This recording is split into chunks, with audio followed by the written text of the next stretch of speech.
उसके अलावा अगर मैं क्विकली आप लोगों को बताऊं कि 5 इंच के मॉनिटर्स और 8 इंच के मॉनिटर्स में मेजरली क्या डिफरेंस है, बिकॉज काफी सारी चीजें आ जाती हैं, near field, far field, active, passive.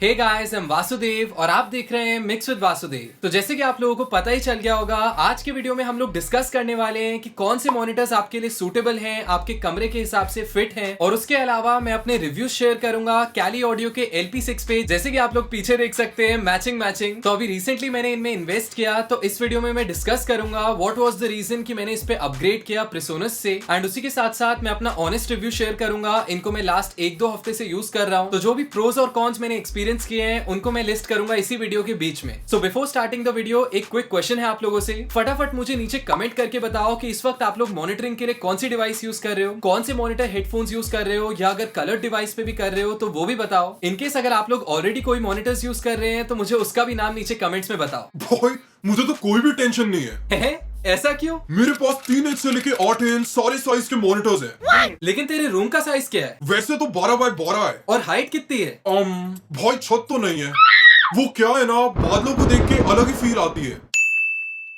तो रूम साइज का रूम मॉनिटर्स से क्या रिलेशन है, ये डिस्कस करने से पहले हम लोग 2 टेक्निकल टर्म्स की बात कर लेते हैं। सबसे पहली चीज जिसकी हम लोग बात करने वाले हैं दैट इज डिस्टॉर्शन। तो डिस्टॉर्शन को आसान भाषा में आप लोग कह सकते हैं आवाज का फटना, और वो भी डिपेंड करता है आपके मॉनिटर्स पे कि आपके मॉनिटर्स किस लेवल पे डिस्टॉर्ट करते हैं। तो इसको समझने के लिए आप लोग इस तरह से देख सकते हैं कि बेसिकली जो कोन होता है जहां से आपकी साउंड आती है आपके मॉनिटर्स में, उसको हम ड्राइवर बोलते हैं, जो वाइब्रेट करता है जिससे साउंड प्रोड्यूस होती है। तो वो जो ड्राइवर है वो एक सर्टेन अमाउंट ऑफ वोल्टेज से पावर होता है, यानी कि उसको एक सर्टेन अमाउंट ऑफ वोल्टेज चाहिए होती है ड्राइव करने के लिए, रन करने के लिए। तो जितना ज्यादा आपके मॉनिटर का साइज बड़ा होगा, यानी कि जितना ज्यादा बड़ा आपका मॉनिटर होगा, उतनी ज्यादा कह सकते हैं उसकी वोल्टेज होगी, और उतना ही लेट यानी कि उतना ही कह सकते हो लाउड लेवल पे वो डिस्टॉर्ट करेगा। इसी के साथ साथ अगर हम एक और टर्म की बात करें जो कि होती है डायनेमिक रेंज, तो डायनेमिक रेंज होता है आपका जो हाईएस्ट पॉइंट है, लाउडेस्ट पॉइंट है, और जो क्वाइटेस्ट पॉइंट है, सबसे धीमा पॉइंट है, उसके बीच का डिफरेंस। तो वो भी कहीं ना कहीं आपकी वोल्टेज पे डिपेंड करती है, यानी कि जितनी ज्यादा आपका स्पीकर का साइज बड़ा होगा, जितनी ज्यादा वोल्टेज होगी, उतनी ज्यादा आपकी ऑडियो की डायनेमिक रेंज पॉसिबल है। तो आसान भाषा में आपका स्पीकर बेसिकली जितना बड़ा होता है, मॉनिटर का साइज जितना बड़ा होता है, उतना ही ज्यादा वो लाउड लेवल पे प्ले हो सकता है बिना डिस्टॉर्ट करे, प्लस उसकी डायनेमिक रेंज भी उसी के साथ साथ बढ़ती है। और यहीं पे अगर हम छोटे मॉडल्स की बात करें, जैसे कि 3 इंच या 4 इंच के भी आते हैं, तो वो इजीली डिस्टॉर्ट कर जाएंगे, और ना ही आप उन पे ज्यादा लाउड सुन सकते हो, बल्कि ज्यादा डायनेमिक चीज को भी नहीं प्ले कर सकते। इसके बाद एक पॉइंट जो बहुत ही खास होता है जब भी आप लोग मॉनिटर्स में इन्वेस्ट करें, वो होता है बिल्ट इन EQ। तो जैसे कि आप लोग स्क्रीन पे देख सकते हैं, ये कैली ऑडियो का जो LP6 है उसकी बैक साइड है, एंड ट्रस्ट मी, इस बजट में मैंने ऐसा बिल्ट इन EQ और किसी भी मॉनिटर्स में नहीं देखा। तो ये काफी ज्यादा हेल्प करता है आपको फ्लैट रिस्पॉन्स अचीव करने में। बेसिकली जब भी आप अपने रूम को ट्यून करते हैं तो ये आपकी हेल्प करता है प्रिसिजन ऑब्टेन करने में, यानी कि काफी हद तक जो आपका फ्रीक्वेंसी रिस्पॉन्स है उसको फ्लैट करने में।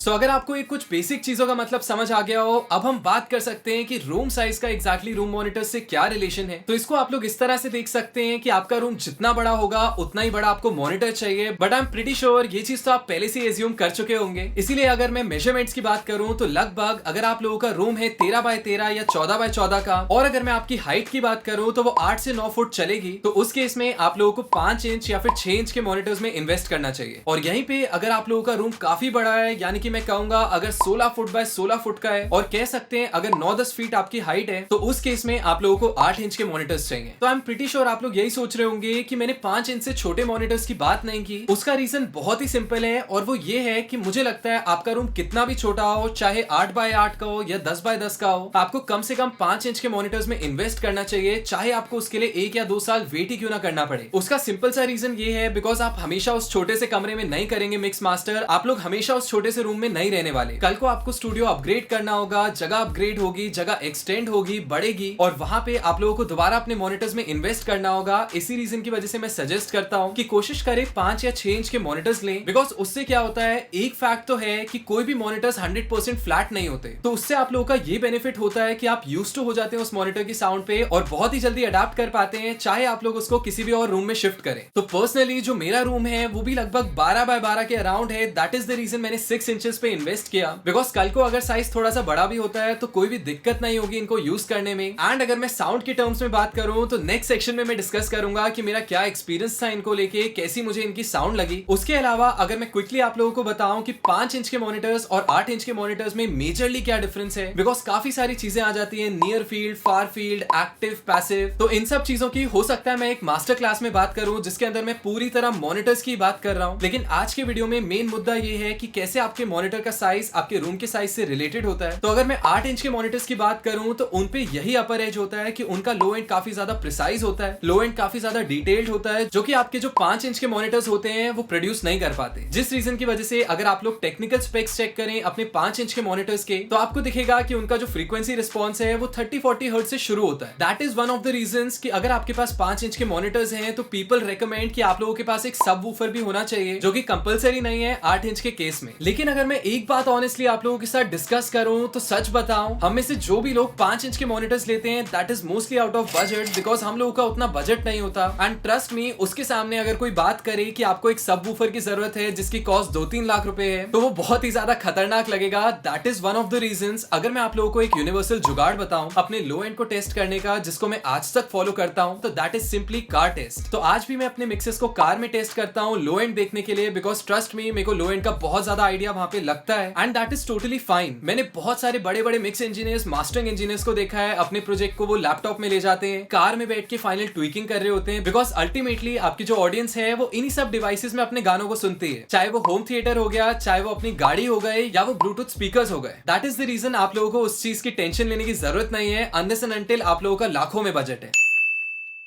तो अब अगर मैं अपने ऑनेस्ट रिव्यू की बात करूं तो ट्रस्ट मी, मैं जितने भी टाइम से इसको यूज कर रहा हूं मैं इसको 10 on 10 देना चाहूंगा। अर्लियर मैं प्रेसोनस यूज कर रहा था और उसका सिंपल सा रीजन यही था कि मुझे उसका फ्लैट फ्रीक्वेंसी रिस्पॉन्स बहुत पसंद है, और उस बजट में जो भी कंपनीज आती थी उनका कहीं ना कहीं जो लो एंड था वो काफी ज्यादा बूमी होता था। लेकिन जब मैंने इस पे मिक्स करना शुरू किया और अभी रिसेंटली एक ट्रैक मैंने इस पे मिक्स किया और उसको मैं कार में लेके गया, तो ट्रस्ट मी, प्रेसोनस से किए हुए मिक्सेस से काफी बेटर ट्रांसलेट हुआ वो। और उसका सिंपल सा रीजन ये है कि मेरे जो प्रेसोनस है उनमें जो लो एंड है वो काफी ज्यादा कम है, या मैं कहूंगा काफी ज्यादा फ्लैट था, लेकिन कहीं ना कहीं कैली का जो लो एंड है वो काफी ज्यादा रियलिस्टिक है। That is one of the reasons कि ये मेरे पर्सनल फेवरेट्स हो चुके हैं। अपार्ट फ्रॉम दैट इनका साइज भी काफी बड़ा है, लेकिन अगर मैं वेट की बात करूं तो काफी ज्यादा लाइट वेट है, तो मुझे पर्सनली बिल्कुल दिक्कत नहीं हुई इसको शिफ्ट करने में, चेंज करने में। ऑल्दो अगर मैं साइज डिफरेंस की बात करूं तो ऑलमोस्ट 5 इंच के मॉनिटर से डबल साइज है इनका, एंड टेक्निकली ये लोग LP6 बोलते हैं, लेकिन इनका जो कोन है वो 6.5 इंचेस का होता है। साउंड के टर्म्स में अगर मैं बात करूं तो इनके जो साउंड है वो काफी ज्यादा ह्यूज है, काफी ज्यादा बड़ी है। दैट मींस डेफिनेटली आप लोगों को एक्स्ट्रा डिटेल भी मिलेगी। Also on a personal note, मेरे एक फ्रेंड है जिनकी म्यूजिकल शॉप है दिल्ली में, तो मैंने ऐसे ही उनसे कॉल करके भी पूछा, बिकॉज मेरे एक स्टूडेंट है जिनको ये मॉनिटर्स परचेज करने थे and he wanted to know कि दिल्ली में क्या रेट चल रहा है। तो जैसे ही मैंने उनसे कॉल किया तो उन्होंने मेरे को पहले ही बोल दिया कि आपको कम से कम 15-20 दिन पहले इनको प्री बुक करना पड़ेगा। एंड नो डाउट मैं बिल्कुल भी सरप्राइज नहीं हुआ, हैरान नहीं हुआ उस चीज को सुन के, बिकॉज इनकी जो प्राइस रेंज है और ये जो क्वालिटी दे रहे हैं उसके हिसाब say that is phenomenal. And सही बताऊं तो मैं राइट आर्मी के हर इंसान को रेकमेंड करूंगा कि जिसका भी बजट 30 से 32,000 के आसपास है, this is the best option to invest in. चाहे आप लोगों का रूम साइज 10x10 क्यों ना हो, आपको इनमें इन्वेस्ट करना चाहिए, बिकॉज ये एक लॉन्ग टर्म इन्वेस्टमेंट है। एंड कल को इवन इफ अगर आपका रूम बड़ा होता है, आपके रूम का साइज बढ़ता है, तो भी आपको कोई भी दिक्कत नहीं होगी। और एंड में अगर मैं अपने पर्सनल फेवरेट पॉइंट की बात करूं तो डेफिनेटली इसके पीछे की जो EQ सेटिंग्स है वो मुझे बहुत पसंद है। उसके अलावा इन लोगों ने काफी इंस्ट्रक्शंस भी दिए हैं जिसके अंदर आप लोगों को डिटेल में बताया गया है कि आपके मॉनिटर्स इतने डिस्टेंस पे वॉल से तो ये सेटिंग्स यूज कीजिए, अगर आपके मॉनिटर स्टूडियो डेस्क पे रखे हैं तो इतना, अगर आपके नॉर्मल टेबल पे रखे हैं तो इतनी सेटिंग्स होनी चाहिए। तो मुझे नहीं लगता कि कोई और ब्रांड अपने कस्टमर्स के बारे में, अपने कंज्यूमर्स के बारे में इतना सोचता है। So hats off to the entire team of Kelly audio and special thanks to the inventory, जिन्होंने इतने मुश्किल वक्त में, इतनी टफ सिचुएशन में भी ये मेरे तक पहुंचाया, बिकॉज मैं बहुत एक्साइटेड था अपने मॉनिटर्स को चेंज करने का। मैं काफी टाइम से सोच रहा था एंड रिव्यूज पढ़ने के बाद मेरा भी मन हुआ इसको मैं ट्राई करूं और आप लोगों के साथ शेयर करूं अपना एक्सपीरियंस। सो आई होप आप लोगों ने कुछ नया सीखा हो इस वीडियो के थ्रू। मेरा एम हमेशा यही होता है कि मैं नॉर्मल प्रोडक्ट को रिव्यू ना करूं, बल्कि हर वीडियो में ऐसी कोशिश करूं कि कुछ ना कुछ वैल्यू एडिशन हो, आप लोगों को कुछ ना कुछ नया सीखने को मिले। बिकॉज अनबॉक्सिंग तो हर दूसरा इंसान कर लेता है, plus I really don't want कि जिन लोगों का बजट नहीं है या जो लोग सोचते हैं कि हम लोग तो अभी नहीं इन्वेस्ट कर सकते इसमें या हमें जरूरत नहीं है इस चीज की, वो इस वीडियो को ना देखें। इसीलिए मैं कोशिश करता हूँ कि हर वीडियो में कुछ ना कुछ ऐसा बनाओ जिससे हर किसी इंसान की मदद हो और वो कुछ ना कुछ नया सीख के जाए। भाई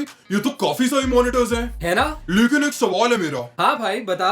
अगर इसमें व्हाइट कलर भी आता है तो इसका नाम काली क्यों है?